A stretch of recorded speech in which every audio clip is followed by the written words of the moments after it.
Alors à partir des années 1880, Alphonse Bertillon va intégrer la préfecture de police de Paris et va développer un nouveau système d'identification des délinquants et des criminels, avec l'idée d'identifier de manière certaine les délinquants récidivistes que l'on va envoyer en Guyane et en Nouvelle-Calédonie. Alphonse Bertillon développe un dispositif qui repose sur l'anthropométrie judiciaire, c'est-à-dire que l'on peut distinguer deux individus à travers la mensuration des corps, donc il va mesurer la largeur de la tête, la taille du pied, l'envergure des bras, etc. Son dispositif repose également sur un nouveau signalement des individus, le signalement descriptif qu'il appelle aussi portrait parlé. Donc il va décrire de manière extrêmement méticuleuse, quasiment mathématique, les formes d'oreilles, les formes de nez, les formes de front, etc. La couleur de l'iris aussi, la forme des lèvres.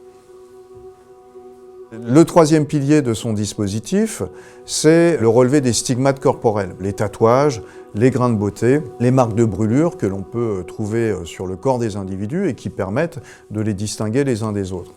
Alphonse Bertillon va aussi énormément rationaliser les usages policiers de la photographie.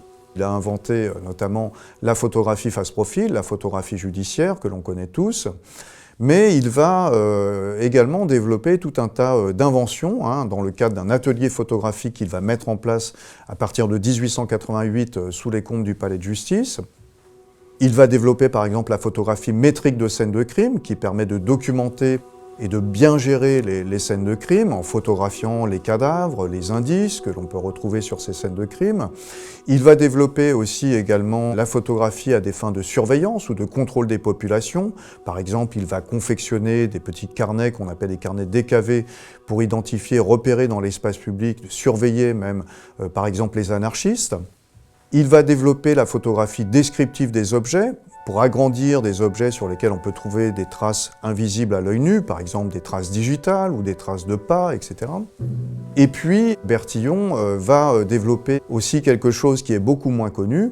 C'est un album photographique qui se trouve devant moi. C'est un album qui photographie les mains des ouvriers. C'est un magnifique objet. Très très rare, puisqu'il n'y en a que 2 exemplaires dans le monde, un qui se trouve aux archives de la préfecture de police de Paris et un autre au service de l'identité judiciaire qui a été créé en 1893 par Alphonse Bertillon. Dans cet album, Alphonse Bertillon s'intéresse aux stigmates qui sont présents sur les mains des ouvriers. Alphonse Bertillon a fait des études de médecine, certains de ses frères d'ailleurs sont médecins. Il est au courant des travaux qui ont été conduits par certains médecins, Ambroise Tardieu, Maxime Vernoy, par exemple, sur ces déformations des mains des ouvriers au cours du XIXe siècle. Mais ce que constate Alphonse Bertillon, c'est que ces médecins qui ont étudié ces stigmates sur les mains des ouvriers n'ont pas documenté photographiquement ces malformations. Et c'est justement ce que va proposer Alphonse Bertillon, c'est-à-dire d'approfondir les études menées par ces 2 médecins, d'utiliser la photographie afin de mieux comprendre comment le maniement d'un outil, la répétition d'un geste peut générer ces différentes malformations liées à l'exercice d'un métier particulier. En 1888, Alphonse Bertillon va donc proposer ce projet à un préfet de police qui s'appelle Henri Lauzet. Il va lui envoyer un courrier lui demandant de documenter ces différents stigmates de la main des ouvriers et de se servir finalement de son service de l'identité judiciaire, qui s'appelle alors d'ailleurs service d'identification, 1888, service d'identification de la préfecture de police de Paris, puis 1893, service de l'identité judiciaire. Il va demander à ce préfet de police d'utiliser son atelier anthropométrique et photographique pour prendre en photo les stigmates des mains des ouvriers, de tous les ouvriers qui passent par son service à des fins d'identification policière. Dans la demande qu'il fait au préfet de police Lauzet, Alphonse Bertillon introduit déjà quelques photographies qu'il a réalisées. Il y a des photographies des mains des ouvriers, bien sûr. Il y a des photographies des ouvriers pris en pied, en train d'exercer leur métier. Ce qu'il lui demande, tout simplement, c'est de développer un projet d'envergure qui pourrait être très intéressant pour la police afin de révéler les stigmates présents sur les mains des ouvriers, quel que soit le métier qu'ils exercent. Et puis Bertillon ajoute aussi tout simplement que pour la police parisienne, ce serait une occasion assez intéressante de valoriser son travail parce que cet album pourrait tout simplement être mis devant les yeux du public à l'occasion de l'exposition universelle de 1889 qui va se tenir à Paris. Donc donner à voir cet album photographique à des millions de visiteurs durant l'exposition universelle de 1889 permettrait de séduire un très large public, permettrait aussi de séduire les scientifiques, les administrations du monde entier. Et donc pour Bertillon, c'est un argument susceptible de valoriser le travail qu'il réalise, le travail un peu à l'avant-garde, des techniques policières qu'il réalise au sein de la préfecture de police de Paris. Alphonse Bertillon va avoir l'autorisation de réaliser cet album. Alors cet album, il est assez impressionnant, vous voyez sa dimension. Cet album comprend un peu plus de 70 pages et chaque page fait environ 40 par 50 cm. Dans cet album, on trouve des photographies différentes. On a des photographies de l'ouvrier en action et en tenue, en train d'accomplir son métier. On trouve aussi des photographies qui sont relatives aux outils qu'utilise cet ouvrier. Par exemple, ici, le cuisinier utilise une casserole. Et puis, on a des photographies des mains droites antérieures et postérieures, des mains gauches antérieures et postérieures, qui expliquent en quoi le maniement répétitif d'un outil par l'ouvrier pendant de nombreuses années va générer sur ses mains telle ou telle déformation, tel ou tel stigmate, telle ou telle malformation. Donc à chaque fois, on a une double page. On a l'ouvrier en train de travailler, en tenue, on a les outils qu'il manipule, et puis les déformations sur les mains qui sont photographiées en gros plan. Et à chaque fois, un texte rédigé par Bertillon lui-même qui explique la nature de ces malformations, de ces durillons, de ces callosités que l'on retrouve sur les mains d'un ouvrier accomplissant tel ou tel métier particulier. On a par exemple ici des photographies d'un ciseleur sur bronze, c'est-à-dire qu'on a l'ouvrier en train d'exercer sa profession.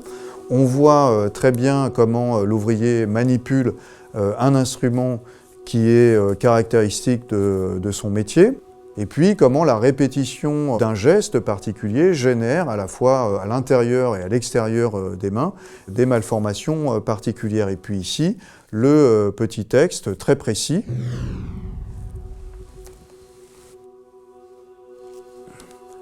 On trouve ici, c'est assez intéressant, le coiffeur qui va en effet manier sa paire de ciseaux et ce maniement va générer un double durillon calleux, saillant, comme le précise Bertillon, et il nous montre bien où on retrouve ces stigmates particuliers sur les doigts de ce coiffeur.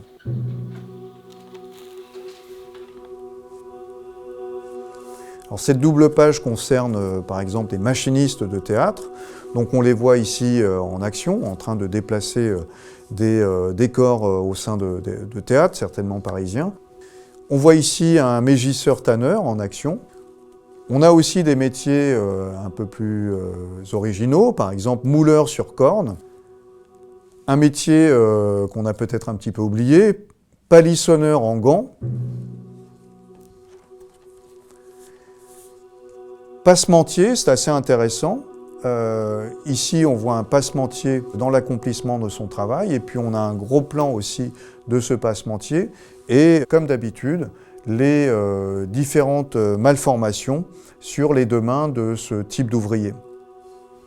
Peigneur de chambre, le peigneur de chambre est en action, et sur la page de gauche, tous les durillons, les frottements exercés par le maniement de son outil, des durillons très prononcés, précise Bertillon, et il en cite à la fois les raisons et les causes, pression et érosion exercées par le peigne quand la main portant le chanvre vient buter contre.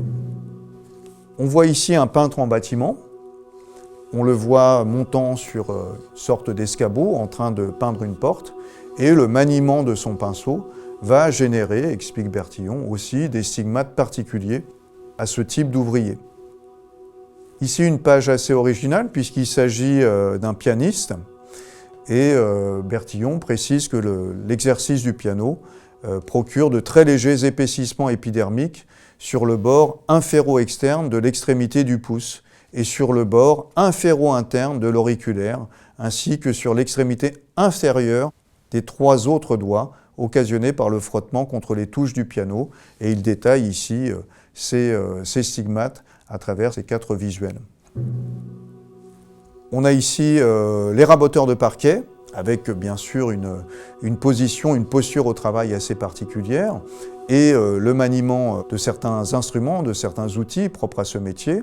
On a des stigmates, des callosités, des durillons qui sont produits sur les mains, bien sûr, face interne et externe, mais aussi pour les raboteurs, du fait du positionnement de ce type d'ouvrier pendant l'accomplissement de son travail, bien sûr, sur les genoux de ces ouvriers. On a ici 2 visuels intéressants sur un raffineur en train d'exercer son métier, et un petit peu original aussi, alors bien sûr comme sur les autres pages, les stigmates générés sur les mains, mais ici aussi le maniement d'un outil particulier a des répercussions sur le coût des individus qui exercent ce type de métier. Autre page concernant ici les scieurs de pierre, avec aussi une posture bien particulière de ce type d'ouvrier dans le travail. On a un gros plan de Bertillon sur l'outil qui est manié pour scier des pierres et tout ce que cela produit sur les mains de ce type d'ouvrier, à la fois à l'intérieur des mains et à l'extérieur des mains, comme malformation et déformation. On trouve surtout des photographies relatives à des hommes dans l'exercice, dans l'accomplissement de leur travail, mais on a aussi quelques femmes, par exemple ici une brunisseuse, et Bertillon explique les caractéristiques de ces durillons, des malformations des durillons qui sont liées, explique Bertillon, à la pression exercée par l'annulaire pendant l'acte du brunissage et le second par la bague du métier qui a 5 cm de largeur. Donc voilà une description très précise des malformations des brunisseuses. On trouve aussi chez les femmes les buralistes et les demoiselles de comptoir avec des photographies en gros plan et les malformations générées sur leurs mains liées à la répétition de certains gestes. On trouve, précise Alphonse Bertillon, notamment des durillons sur la 2e articulation de l'annulaire gauche postérieur. Donc c'est très précis et on a ici le détail visuel de ces durillons. Quelle est la cause de ces durillons? Précise Bertillon, le glissement du dos de la main sur le dessus du comptoir en rendant la monnaie. Pour confectionner ces différents clichés, Alphonse Bertillon va construire un appareil photographique assez impressionnant qui fait plus de 2 mètres de hauteur et il va l'utiliser dans le cadre de son service d'identification, puis ensuite dans le cadre de son service de l'identité judiciaire à partir de 1893 pour confectionner cette multitude de clichés qui vont être valorisés lors de l'exposition universelle de 1889, puis d'ailleurs aussi lors de l'exposition universelle de 1900 qui se déroulera à Paris. On trouve aussi parfois dans cet album des photographies d'autres parties du corps, par exemple les genoux, le dos, pour expliquer comment une posture particulière peut aussi générer sur d'autres parties du corps des stigmates, des déformations, des malformations chez les ouvriers. Ce que veut montrer Bertillon à travers cet album, c'est la toute-puissance de la nouvelle logique policière qu'il met en avant, qu'il prône. La police ne doit plus faire confiance aux allégations des délinquants, des criminels, qui peuvent vouloir changer d'identité et mentir. La police ne doit plus s'imposer sur les délinquants, les criminels, par la violence, le passage à tabac. Donc une police qui se veut moderne, respectable, garante des droits de l'homme, et donc une police qui va surtout s'imposer par la supériorité de son savoir scientifique et technique, en interprétant des indices infinitésimaux, pas toujours d'ailleurs visibles à l'œil nu, qu'elle va faire parler pour être conduite vers la vérité. La photographie permet d'agrandir souvent des choses qui sont peu visibles à l'œil nu, et donc c'est ce que veut montrer Bertillon à travers cet album photographique, qu'il existe sur les mains des ouvriers des stigmates, des déformations, des malformations, des callosités, etc., qui peuvent constituer des indices extrêmement importants pour les enquêtes policières, en interprétant de manière scientifique des détails. Lors de l'exposition universelle de 1889, Bertillon va exposer de nombreux objets. Notamment, il va exposer des photographies expliquant son système d'identification anthropométrique. Il va aussi exposer, par exemple, des mannequins qui figurent des agents anthropométreurs, c'est-à-dire des policiers en train de mesurer des prévenus, des délinquants, potentiellement des récidivistes. Et puis, il va également exposer cet album intitulé « Signes caractéristiques des principales professions manuelles ». Et la presse relève d'ailleurs que le président de la République, Sadi Carnot, qui va visiter ces pavillons de la ville de Paris lors de l'exposition universelle de 1889, s'est tout particulièrement intéressé à cette exposition du service anthropométrique de Bertillon. Et la presse aussi s'en fait l'écho, notamment longs articles publiés dans le journal Le Matin. La presse se félicite aussi de ces initiatives de Bertillon. Elle souligne par exemple que si on retrouve une main coupée, ou bien le corps de quelqu'un qui n'a pas été identifié, par exemple noyé dans la Seine, eh bien par la seule observation de ses mains, on saura quel était le métier qui était exercé par cette personne, et cela mettra certainement la police sur des pistes intéressantes afin de résoudre ces enquêtes. Des revues scientifiques ne sont pas non plus indifférentes à l'entreprise, au projet de Bertillon, notamment la Science illustrée, qui, dès 1891, va y faire référence pour montrer combien ces photographies des stigmates de la main des ouvriers peuvent être très utiles lors d'enquêtes policières. Dans un article que publie par exemple Alexandre Rameau, dans cette Science illustrée, il précise la chose suivante. C'est là un fait fort intéressant et fort important, surtout lorsqu'il s'agit de rechercher l'identité d'un cadavre, dont il ne reste que des tronçons. Si l'on découvre la main à sa simple inspection, on peut déjà dire à quelle classe de la société appartenait la victime et quel métier elle exerçait. Ce sont là choses fort importantes puisque le champ des recherches se trouve immédiatement restreint. Donc ces auteurs ont bien compris la nouvelle logique policière que promeut Alphonse Bertillon et combien l'étude d'indices infinitésimaux peut désormais conduire la police scientifique vers la vérité dans ses enquêtes. Albert Londres, qui est directeur du service photographique de la Pitié-Salpêtrière et qui travaille avec Jean-Martin Charcot, vante aussi les mérites de l'appareil photographique mis au point par Bertillon et les clichés très intéressants qu'il permet cet appareil d'élaborer sur les mains des ouvriers. La presse mentionne donc cet album photographique sur les mains des ouvriers de Bertillon, mais elle n'est pas la seule. L'écrivain Arthur Conan Doyle a souvent fait référence à Alphonse Bertillon. Il fait référence à Alphonse Bertillon et à son travail dans son écrit Le Traité naval, dans Le Chien des Baskerville aussi, mais Conan Doyle fait aussi référence à Alphonse Bertillon et plus précisément à l'album des stigmates de la main d'Alphonse Bertillon dans son roman intitulé Le Signe des Quatre. Tout simplement, Sherlock Holmes présente au docteur Watson cet ouvrage de la manière suivante. Il traite de l'influence des métiers sur la forme des mains, avec gravure à l'appui, représentant des mains de couvreurs, de marins, de bûcherons, de typographes, de tisserands et de tailleurs de diamants. C'est d'un grand intérêt pratique pour le détective scientifique, surtout pour découvrir les antécédents d'un criminel et dans les cas de corps non identifiés. Donc c'est bien ce que Alphonse Bertillon voulait démontrer. Il peut y avoir en effet parmi les ouvriers des délinquants récidivistes.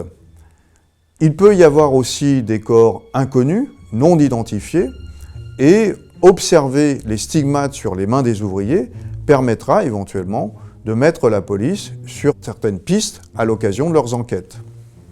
Arthur Conan Doyle a bien compris la logique que promeut Bertillon. L'interprétation d'indices infinitésimaux peut servir en effet à connaître les antécédents criminels d'un délinquant. Après l'exposition universelle qui se déroule à Paris en 1889, Alphonse Bertillon va continuer à valoriser cet album sur les stigmates de la main, à l'occasion notamment, par exemple, d'une exposition qu'il va organiser dans la salle des dépêches du Figaro en 1891, dans laquelle cette exposition, il va exposer notamment 37 planches photographiques qu'il avait réalisées pour cet album sur les stigmates de la main pour l'exposition universelle de 1889. Puis en 1894, Alphonse Bertillon va aussi valoriser cet album dans le cadre de l'exposition universelle internationale et coloniale qui se déroule à Lyon, dans le parc de la Tête d'Or. Puis, il va encore valoriser cet album en 1900 lors d'une autre exposition universelle qui se déroule une fois de plus à Paris entre le mois d'avril et novembre 1900.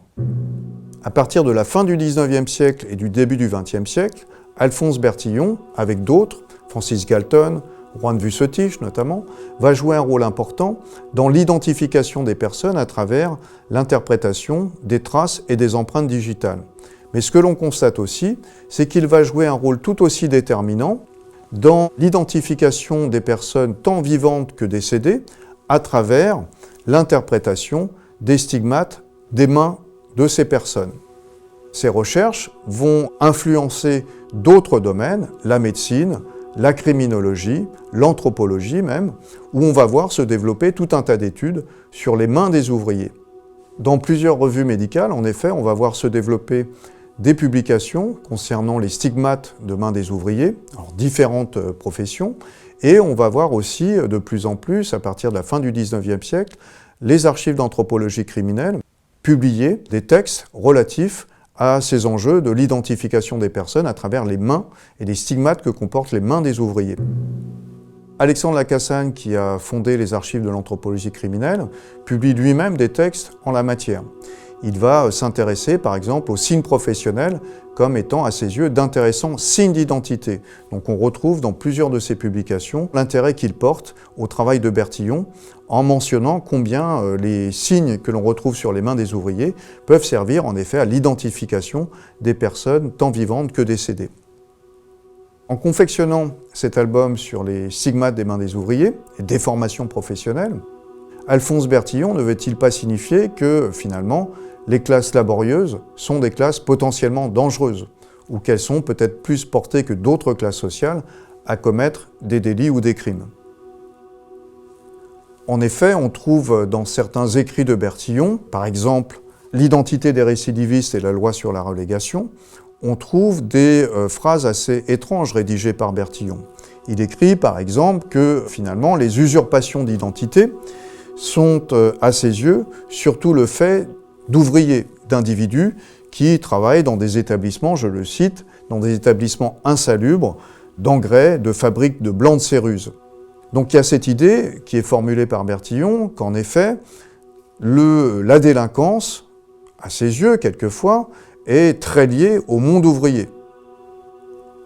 De plus, dans cet album, sur les stigmates de la main, Bertillon consacre deux pages entières, à des malformations, des anomalies, qu'il appelle double de réunion de l'annulaire au médius, qu'il appelle aussi sexe-digitisme double, signifiant par là qu'il y a des malformations physiques qui touchent plus directement le monde ouvrier, et donc que finalement, il semble signifier que ces difformités corporelles, pourtant qui ne sont pas directement liées à l'exercice d'un métier, affectent, touchent tout particulièrement les ouvriers, bien plus que d'autres catégories sociales. Alors cette idée, elle est d'ailleurs aussi reprise et véhiculée par certaines revues. On pense notamment à la revue La Science Illustrée, qui va publier un article dans lequel sont mentionnés les véritables monstres que mesure Alphonse Bertillon dans son atelier anthropométrique du service de l'identité judiciaire. Alors cet article, par exemple, reproduit, je cite, une main dite pied d'éléphant, ou encore des mains dites orang-outan.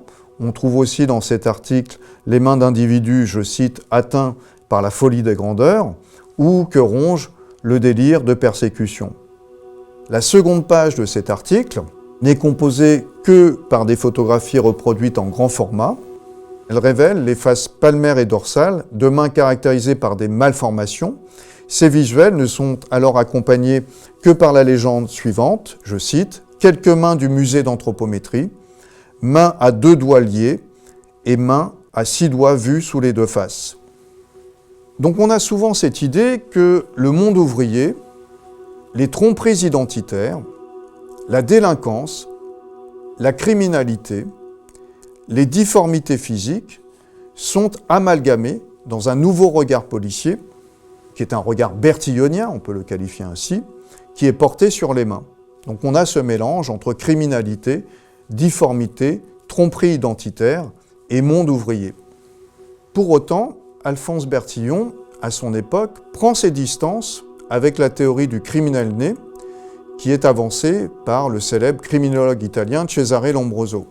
Selon Lombroso, il y a des individus qui sont caractérisés par une forme d'atavisme et qui sont conduits à commettre des crimes, des délits, et on peut constater cette propension à commettre des crimes et des délits à travers certaines caractéristiques, notamment des caractéristiques que l'on peut voir sur leur visage, sur la forme de leur crâne, etc.